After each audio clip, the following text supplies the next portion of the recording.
So one of the most contentious subjects in the world today is artificial intelligence. As tech companies continue to push boundaries, training our software to perform ever more complex tasks and incorporating the results into our everyday lives, many of us have watched this happen and pondered on the potential ramifications. Whether it's wise to basically teach technology to be as intelligent and capable as its creators, perhaps even more so. What consequences can arise from giving it such a high level of responsibility in our society? What human values would it struggle to comprehend? And what kind of people would it turn us into if we became dependent or even subservient to the large role it would inevitably play in our lives? And as these are very speculative questions, they tend to be great inspiration for creative works, particularly science fiction.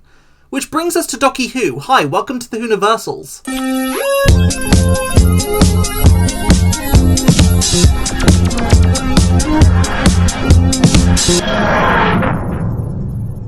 Naturally, Doctor Who is no stranger to exploring this topic. Commentary on AI is rife throughout the show, and aside from the armada of killer robots, arguably the main recurring trope of this theme is the supercomputer. A technological marvel going rogue and developing an identity crisis or a desire for world domination and subsequently causing some chaos. And these outings and their respective villainous mainframes are of course iconic. Boss from the Green Death, Zoanon from the Face of Evil, Wotan from the War Machines, and of course the greatest, the Oracle from Underworld. But it's worth noting that in their exploration of the potential evils of such powerful tech, they all go to the extreme of it literally becoming evil and overthrowing mortal men, often with hypnotic powers. And while that's not a problem by any means, one could argue that as a commentary on real-world artificial intelligence, it's a bit of a jump. Sure, it's a worthy concern, but there are tons of other problems with this kind of technology that we'll have to deal with long before the point it becomes consciously malevolent, right? Though in these times, you never know.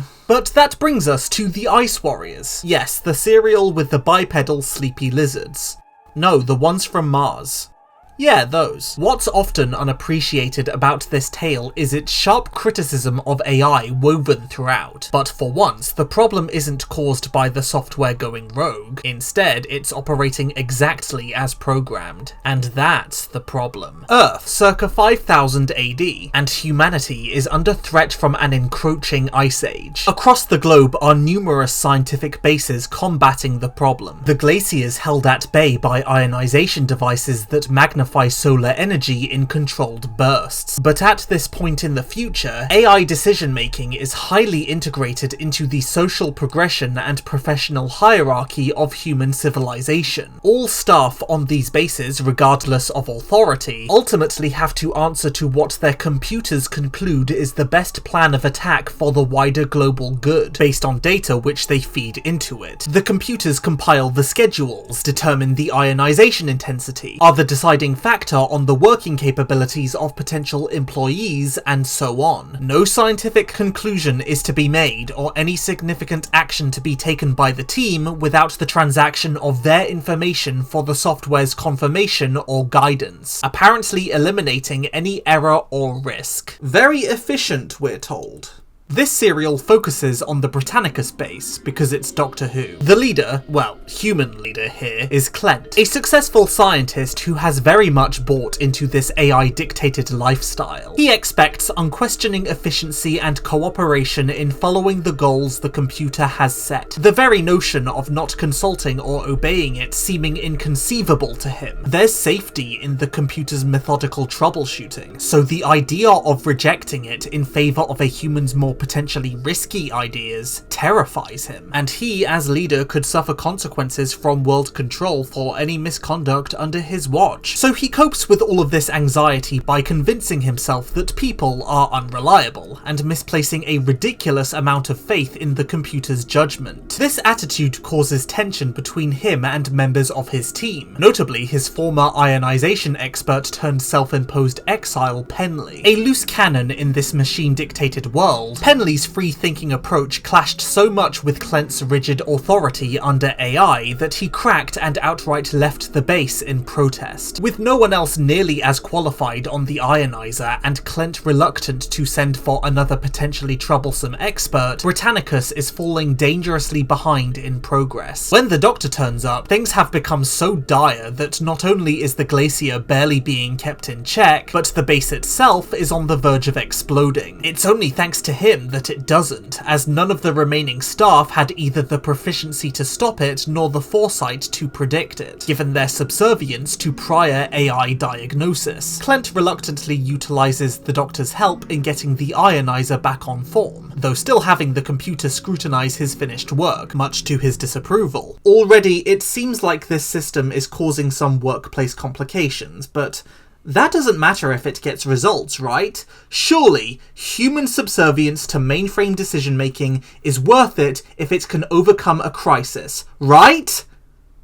Well, so an ice warrior is discovered in the glacier, and it quickly becomes a point of concern that perhaps others, and most crucially the craft they arrived on, are frozen in the ice too, fears that are later proven correct. Depending on what kind of engine powers their ship, it's possible that using the recalibrated ionizer on the advancing glacier at a high enough intensity could be dangerous, the worst case scenario being a base-encompassing explosion complete with decades of environmental contamination. Clent seeks the computer's guidance on this, and it agrees that these circumstances should be promptly investigated. Unfortunately, any attempt to obtain information about the craft's engine are repeatedly thwarted by the revived and highly antagonistic ice warriors, leaving Britannicus in the dark with the glacier rapidly encroaching on them. Despite the absence of certain information, Clent requests guidance from the computer, and it instructs them all to wait. Now, in principle, waiting for concrete facts before making a decision is a wise conclusion.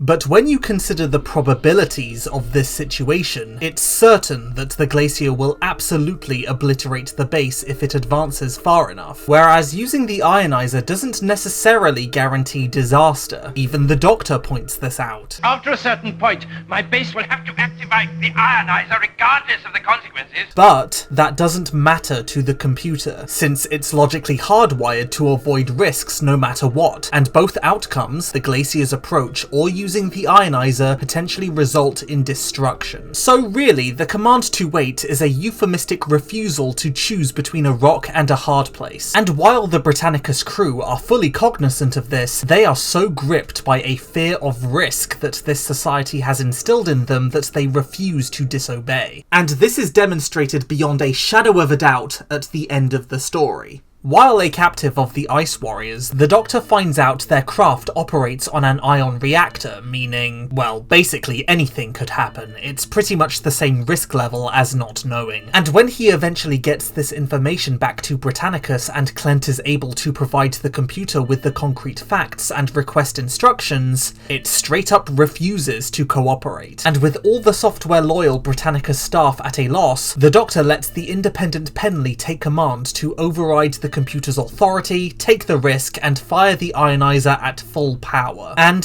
they succeed. The glacier is pushed back, and while the Ice Warrior's ship is destroyed in the process, Britannicus itself is left unscathed. So what's the takeaway of all this?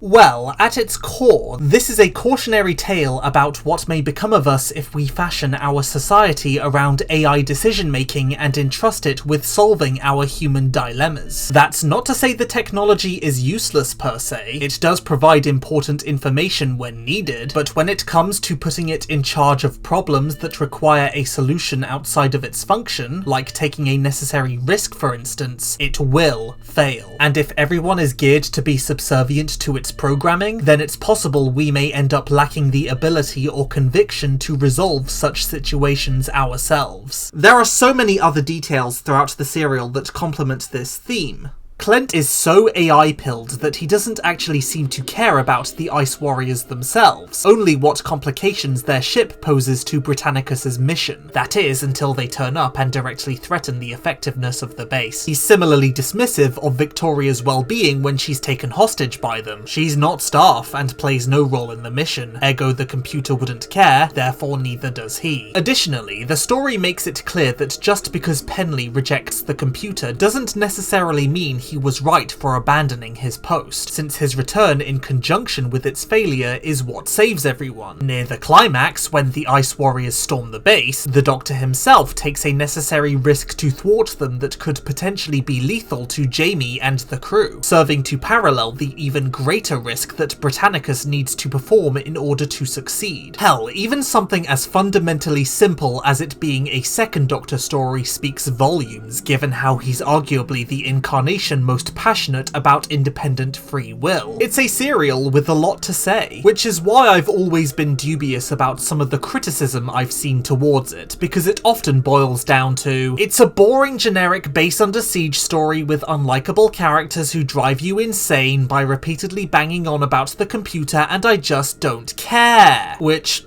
okay, cool, it's not the story's fault that you're being bad faith about a narrative which you're refusing to engage with, but go off. Consider this a natural expansion on my Based Under Siege video, but there is so much more depth to the writing than you're giving it credit for.